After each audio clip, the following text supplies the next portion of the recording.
तो दहशत गर्द है। तैयार हो जाओ मेवाती।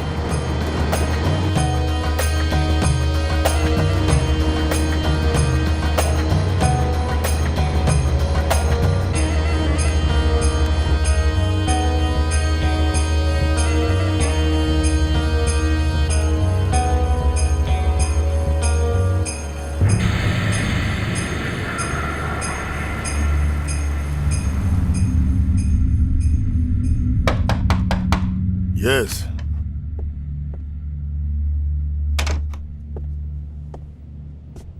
क्या कोई मसला है सर?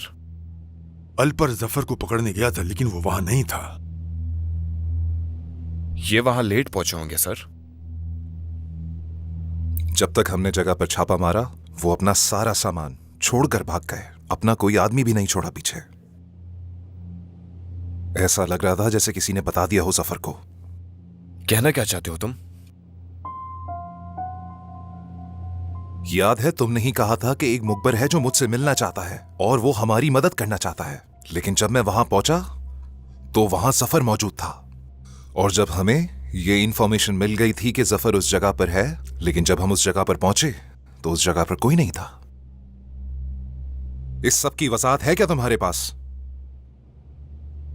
शिकारी को हमेशा मोहतात रहना चाहिए। तुम्हारा पीछा किया गया होगा और इस बात का तुम्हें पता भी नहीं चला। तुमने वहां छापा मारने में देर कर दी और अब अपनी नाकामी छुपाने की कोशिश कर रहे हो। बस बहुत हो गया। जफर बहरहाल ज्यादा देर तक छुप कर बैठ नहीं सकता। वो जल्द ही बाहर आएगा।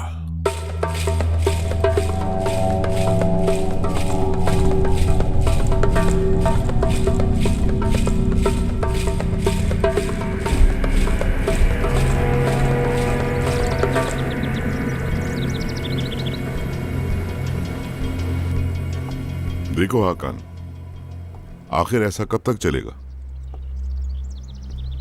हर कोई एक दूसरे को इस्तेमाल करता है। आज के बाद से जितने भी मामलात हैं वो हम खुद देखेंगे। क्या हम लोग इस तरह से पोलाद अलमदार तक पहुंच सकेंगे? अगर वो हमें परेशान करेगा तो हम भी उसको परेशान करेंगे। हुसैन, तुम्हें कोई एतराज है? मुझे कोई मसला नहीं, मगर ये थोड़ा रिस्की है। मैं माती ऐसा नहीं करने देगा। हम कोई रास्ता निकाल लेंगे। मैं माती हर शिपमेंट का इंचार्ज नहीं। ये बताओ कि अब शिपमेंट कब आ रही है? आज रात।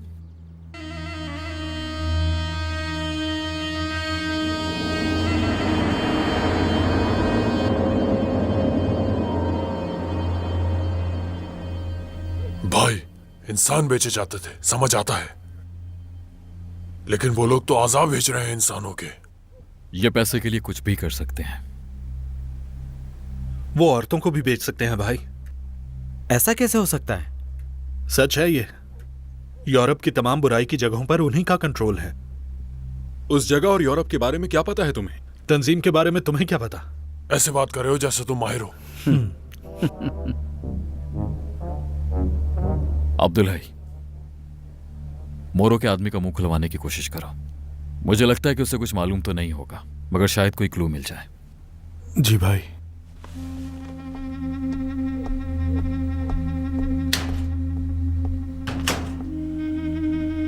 भाई, मुझे समझ नहीं आ रहा। पहले फैमिलीज को सपोर्ट करते थे और अब ऑर्गेनाइजेशन से पाला पड़ गया है। ये कब तक चलता रहेगा? जब तक मुकम्मल खात्मा नहीं होगा ये सब चलता रहेगा। जब घर के बड़े ना हो तो भाई भी आपस में लड़ पड़ते हैं, और लड़ाई होगी तो खून तो बहेगा। खून बहेगा तो लोग भी मरेंगे, और लोगों को मारने के लिए गन्स चाहिए, और गन्स का मतलब है पैसा, और पैसे का मतलब है पावर। और जहां पावर होती है जंग भी होती है। बताओ अब क्या करें? ये जगह अच्छी है हमारे लिए। कुछ दिन हम लोग यहां पर आराम से रह सकते हैं। यहां पर पड़ोसी जरूर मौजूद हैं जिनकी नजरों में हम आ सकते हैं। छोड़ो उसे, मैं वो सब संभाल लूंगा।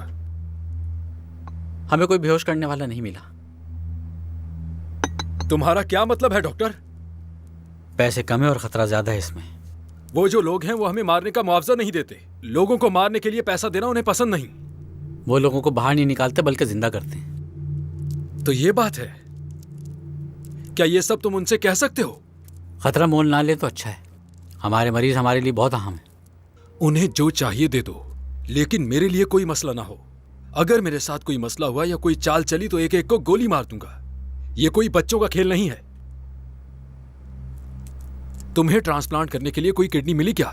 देखो, हम उस बंदे को यूरोप से लेकर आए हैं यहाँ। वो हमारे लिए बहुत अहम है। एक मैचिंग डोनर मिला तो है। मैं उसे समझाने की कोशिश करता हूँ, देखिए क्या होता है। अगर उससे काम न बना तो हम किसी और को देखेंगे। जल्दी करो डॉक्टर, देखो जाके।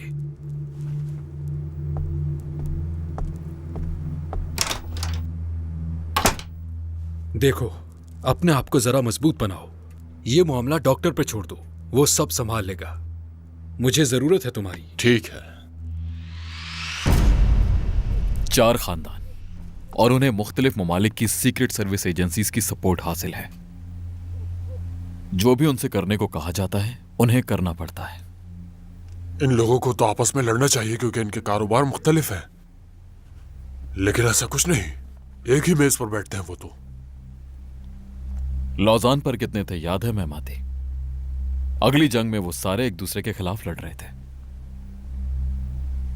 उन सब में अलायंस हुआ ताकि वो सब मिलकर सिस्टम को चला सके, ताकि कोई और बीच में दाखिल ना हो सके। तो हम क्या कर रहे हैं भाई? हम उनके बैलेंस को खराब करते हैं जो वो नहीं चाहते। अस्करी सिर्फ तातार ओलो को ही क्यों चाहिए था, बाकी किसी को क्यों नहीं? क्योंकि अस्करी को हासिल करके तातार ओलो खानदान बाकी 3 फैमिलीज को ब्लैकमेल करता और जो चाहता वो हासिल करता उनसे। उसके अलावा वो CIA को भी खुश कर देता। और हजारबे खानदान?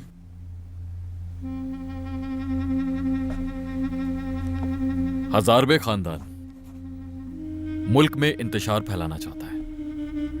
ऐसा करने के लिए कुछ जगहों पर बॉम्ब ब्लास्ट करवा के आवाम के अंदर खौफो हरास फैला के अपनी मर्जी की हुकूमत बना सके। जब इन सब खानदानों ने एक दूसरे के खिलाफ लड़ना शुरू किया तो किसी को फायदा नहीं हुआ। तो अब हम बंदरगाहों का क्या करेंगे भाई? तातार ओलो ने एक एक करके पोर्ट्स को खरीदना शुरू किया, अमेरिकी दोस्तों के मशवरे के मुताबिक। इंपोर्ट्स को और एक्सपोर्ट्स को खुद मैनेज करने के लिए, ताकि जो शिपमेंट्स उनको नहीं चाहिए उन्हें रोका जा सके और टर्की में आने वाले सब शिपमेंट्स को चेक किया जा सके। और उस मासूम बच्चे का क्या होगा भाई? जिन्होंने जफर को बेचा उसने उन्हें पैगाम भेजा है, यह बताने के लिए कि वो बहुत पावरफुल है और नए कस्टमर्स को दावत भी दी है। उसे जल्द ही बड़े कस्टमर्स मिल जाएंगे। ये मोरू कहां से आया है भाई? शुमाली इराक से आने वाला काला पैसा टर्की में इस्तेमाल होता है। बीच में कौन है? काराजा खानदान। मोरो उनका आदमी नहीं है, मगर हमारे ऑपरेशन के नतीजे में एक सिक्योरिटी गैप आ गया है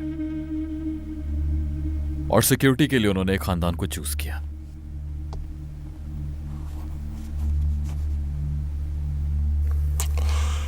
भाई, हमें लगता था कि मोरो काराजा खानदान से मिला हुआ है, लेकिन उसका ताल्लुक तो आजा के कारोबार से है। कहीं ऐसा तो नहीं कि काराजा खानदान भी सबका हिस्सा हो? यहीं जाकर चीजें बहुत पेचीदा हो जाती हैं मेहमाती। रेफ्यूजीज की बात करें तो उन्हें इस मुल्क में ट्रक के जरिए हजारबे खानदान लेकर आता है और फिर उससे आगे का काम मोरो देखता है। ऑर्गन ट्रेडिंग के पीछे काजगार खानदान है।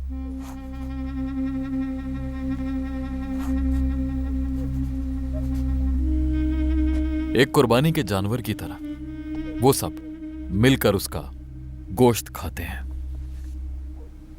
मगर उनका प्लान इससे भी बड़ा है।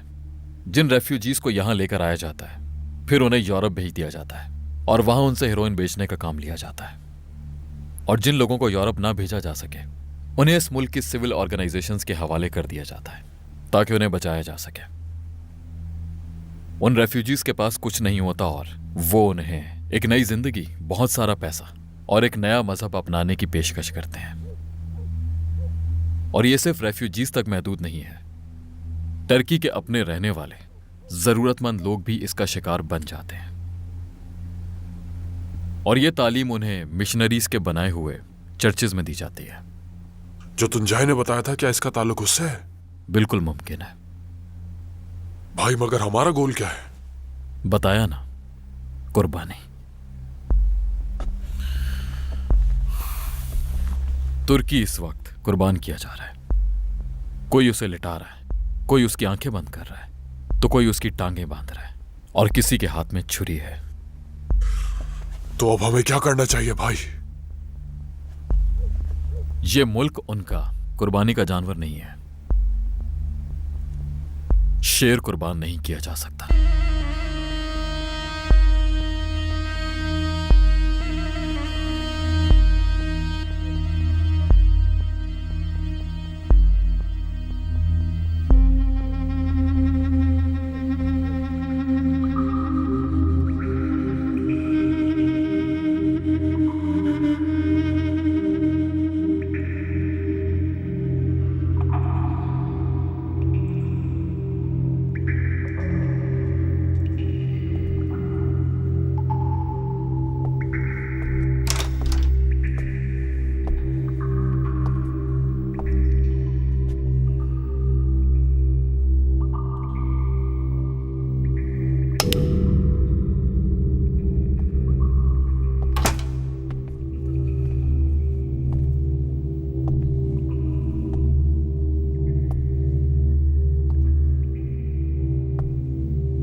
वो मोरो किडनी ट्रांसप्लांट कहाँ से करवाता है? भाई मुझे कैसे मालूम होगा? क्या तुम मुझे जानते हो? नहीं भाई। ठीक है, अब जान जाओगे मुझे।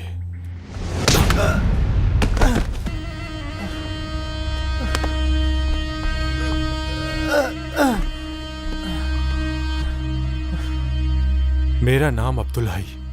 ट्रांसप्लांट कहाँ होता है? मुझे नहीं पता भाई।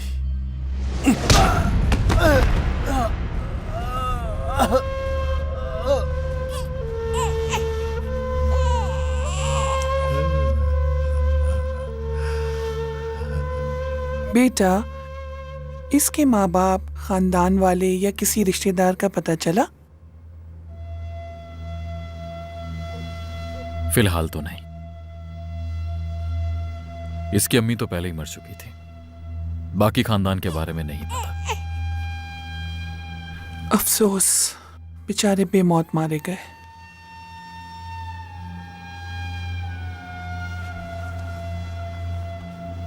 मेरे ख्याल में इसे सुलाना चाहिए। नींद आई है इसे। मेरे छोटे शहजादे को नींद आ रही है।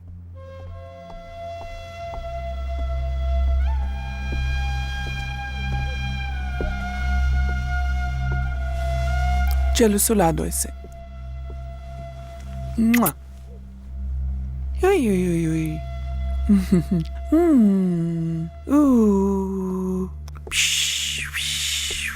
इसके आने के बाद तुम्हारी अम्मी तो मुझे भूल ही गई। आप अकेले नहीं हैं बाबा, मुझे भी। क्या कर सकते हैं? हम बाप बेटा अकेले हो गए।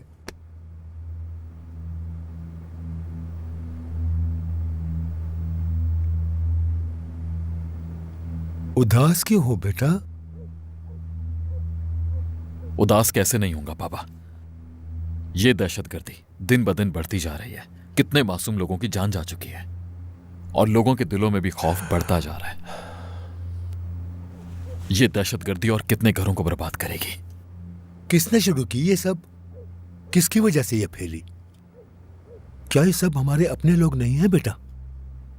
अगर हमारे माशरे में इतने दहशतगर्द पैदा हो रहे हैं तो क्या हमें अपने आप से सवाल नहीं करना चाहिए? हम अपनी जिम्मेदारी क्यों भूल गए हैं? हमारी तालीम कहाँ गई?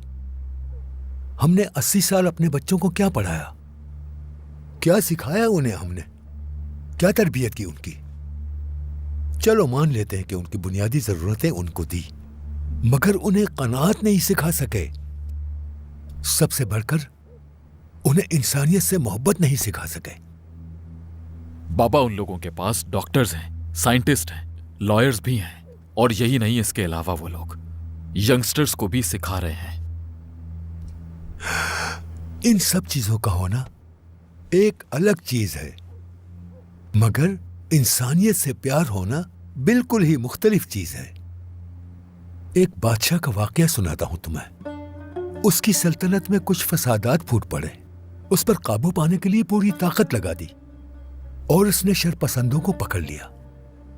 फिर उन सबको सजाए मौत दे दी, मगर 13-14 साल के बच्चों को सजा नहीं दी और शरपसंदों के सरबराह के बेटे को अपने महल ले आया और उस बच्चे को अपने बेटे के साथ तालीम दिलाने का फैसला किया। वज़रा ने इस बात पर एतराज किया, कहा कि बादशाह सलामत, आप इसकी तालीम और परवरिश करेंगे? यह तो बड़ा होकर अपने बाप ही की तरह होगा, फसाद ही बर्पा करेगा और फिर आपके लिए परेशानी का बाइस बनेगा। बादशाह मुस्कुराकर अपने वजीरों की तरफ देखता रहा और उनकी बातें सुनता रहा और कहा कि मैं इसका बाप बनूंगा, इसको अच्छा इंसान बनाऊंगा। मैं इससे मोहब्बत करूंगा तो ये मुझसे मोहब्बत करेगा, इंसानियत अपनाएगा। वक्त गुजरता गया, वो बच्चा बड़ा हो गया, एक अच्छा इंसान बनकर वजीर बन गया और अपने मुल्क और कौम की भरपूर खिदमत करने लगा। ये गंदम से भूसे को अलग करने के बराबर था। नेकी को बदी से अलग करना, बुराई के अंदर से अच्छाई को निकालना, बद को नेक में बदलना।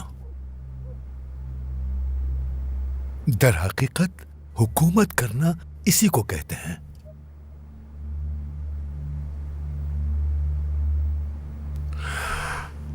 अल्लाह जिंदों को मुर्दा और मुर्दों को जिंदा करता है।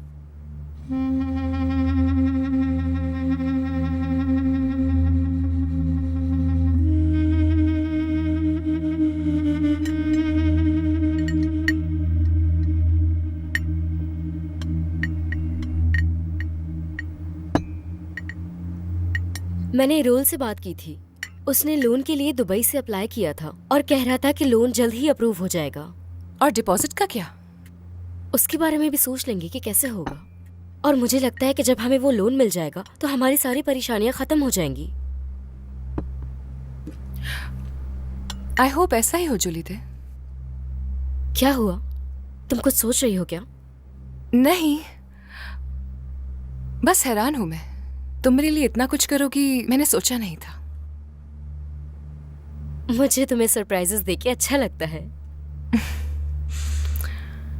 आप दोनों को एक ही मकसद के लिए यूं एक साथ देखकर मुझे बहुत खुशी हो रही है। बात सुने, हम एक फैमिली हैं। हाँ। मैं अपने लिए और स्टेक लेकर आती हूँ। आप लोग लेंगे क्या? जरूर, क्यों नहीं। सॉस डालूं उस पे? थोड़ा सा।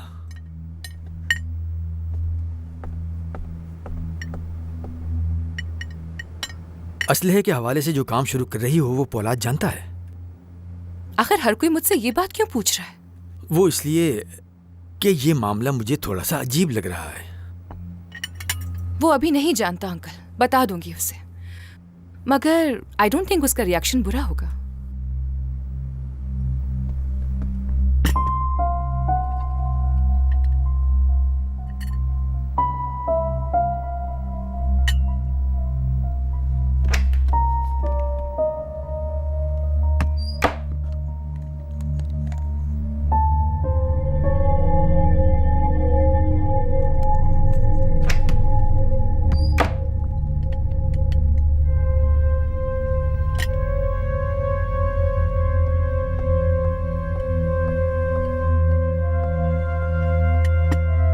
बहुत शुक्रिया तुम्हारा। कोई बात नहीं।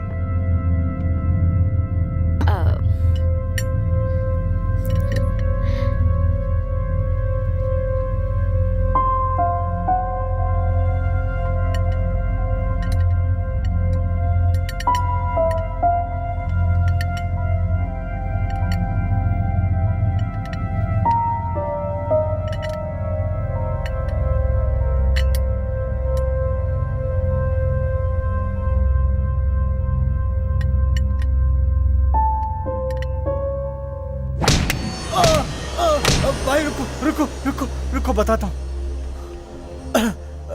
भाई मैं सब जानता हूँ। दो लोग हैं जो ये सब कुछ देख रहे हैं। एक वो जो मरीजों को देखता है, मेरे ख्याल से वो डॉक्टर है, और वो एक हॉस्पिटल में काम करता है। उसका नाम? डॉक्टर है ये जानता हूँ, उसका नाम क्या है नहीं जानता। और दूसरा? दूसरे की जिम्मेदारी पैसे की लेन देन है। मरीज को, डॉक्टर को और बाकी लोगों को कितने पैसे देने हैं ये देखता उसका नाम क्या है? उसका नाम तोपाल है, लेकिन असल नाम क्या है ये मुझे नहीं पता। इसके अलावा? इसके अलावा कुछ नहीं भाई। जाने दो इसे। भाई मुझे जाने मत दे, मोरो मार देगा मुझे। अगर तुम्हारी किडनी मैच हो गई तो तुम नहीं मरोगे, आगे तुम्हारी किस्मत।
आप यहाँ क्या कर रहे हैं? वॉश लिस्ट में कुछ तब्दीली हो गई है, बस वही देखने के लिए आया था। ये काम कब से शुरू कर दिया आपने? 2 दिन पहले कॉल आई थी और कहा गया हर चीज पे नजर रखूं मैं। ठीक है, अगली दफा इस बारे में आपको बता दिया जाएगा।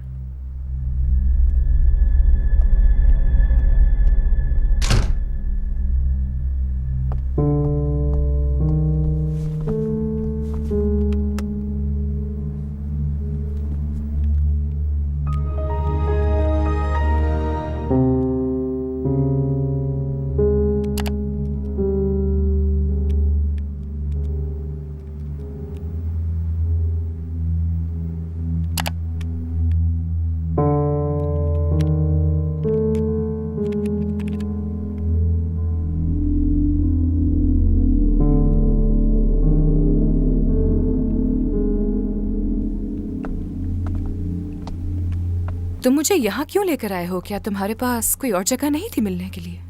तुम्हें पसंद नहीं आई? कुछ अजीब सी है, ऐसी जगह पहली बार आई हूँ। मुझे यहाँ अच्छा लगता है। प्लाजा में काफी सारे रूम्स खाली हैं, कहो तो तुम्हारे लिए एक रूम सेट करवा दें। प्लाजा अब मेरे लिए सेफ नहीं रहा है। हाँ ये तो सही कहा, मेरे बाबा की डेथ भी वहीं हुई थी। तो डैलस फैमिली का आज का क्या एजेंडा है? सुना है कि उनकी प्रोग्रेस काफी अच्छी है। मुझे गैस करने दो। इथोपिया में प्लांट्स बचाने की सोसाइटी। नहीं नहीं नहीं इंडियन ओशन में तेजी से खत्म होने वाली किसी मछली की नस्ल की रोकथाम। बल्कि टर्की में ऐसा क्या है जो इंपॉर्टेंट ना हो? टर्की में हम जैसे हमदर्द लोगों का कभी खात्मा नहीं होना चाहिए। नहीं, एक्चुअली एक अच्छे कॉज पे काम कर रहे हैं। तो बताओ, क्यूरियस हूं मैं। हमने एक एसोसिएशन बनाई है पोलाद।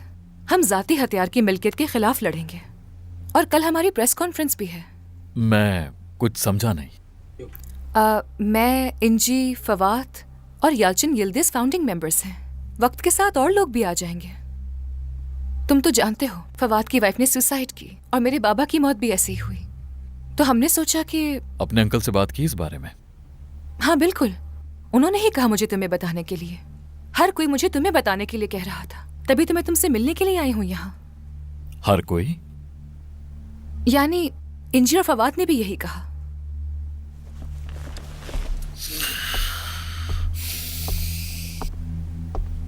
क्या तुम मुझे भी मेंबर बनाना चाहती हो? तुम एकदम से इतने गुस्से में क्यों आ गए हो? ऐसा नहीं है आहू, तुम एक मैच्योर लड़की हो। तुम खुद बेहतर जानती हो तुम्हें क्या करना चाहिए। लेकिन अगर तुम मुझसे कहोगी कि तुम ये एसोसिएशन एक असलाह बेचने वाली फैमिली के साथ बनाना चाहती हो तो मैं क्या कहूंगा तुमसे? किसने कहा कि असलाह बनाते हैं वो लोग? एटलीस्ट अब नहीं। रूमर्स फैलाना तो काम है लोगों का। तुम्हारे भी बहुत रूमर्स हैं, लेकिन मैं बिलीव नहीं करती। तुम क्यों बिलीव नहीं करती? क्योंकि किसी को हर्ट करते हुए कभी नहीं देखा मैंने तुम्हें। तुमने हर मुश्किल में प्रोटेक्ट किया है मुझे। हमेशा करना चाहता हूं, इसलिए मैं इस बारे में मजीद बात नहीं करूंगा। मगर प्लीज डैलस फैमिली से दूर ही रहो। मगर मैं उनके साथ मिलकर कुछ करना चाहती हूँ, लोगों के लिए, उनकी भलाई के लिए। बताओ इसमें क्या बुराई है? तुम वाकई लोगों के लिए कुछ करना चाहती हो? बिल्कुल। तो क्या रेफ्यूजीज का ख्याल रख पाओगी? हाँ, क्यों नहीं? क्या करना होगा?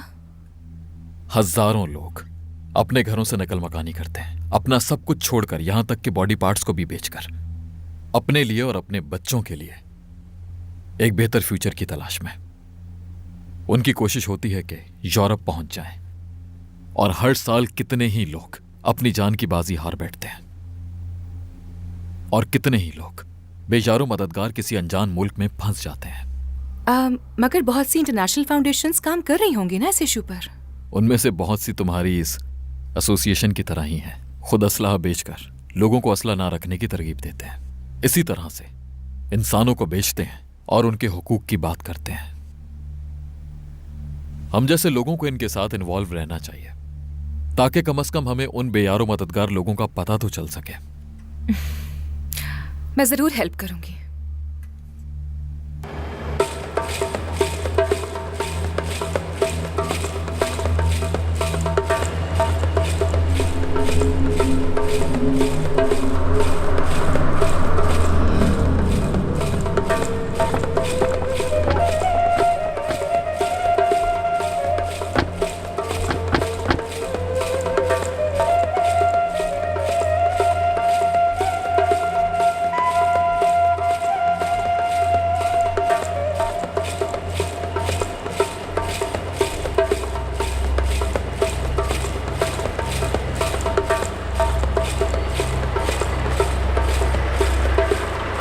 बाहर आ जाओ।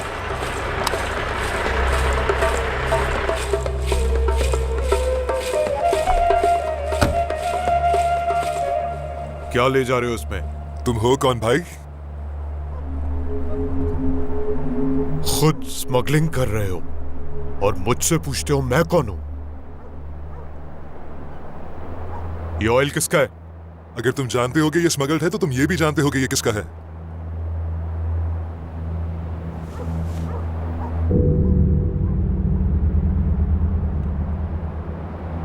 मिमाती को अब यहां से कुछ भी नहीं मिलेगा।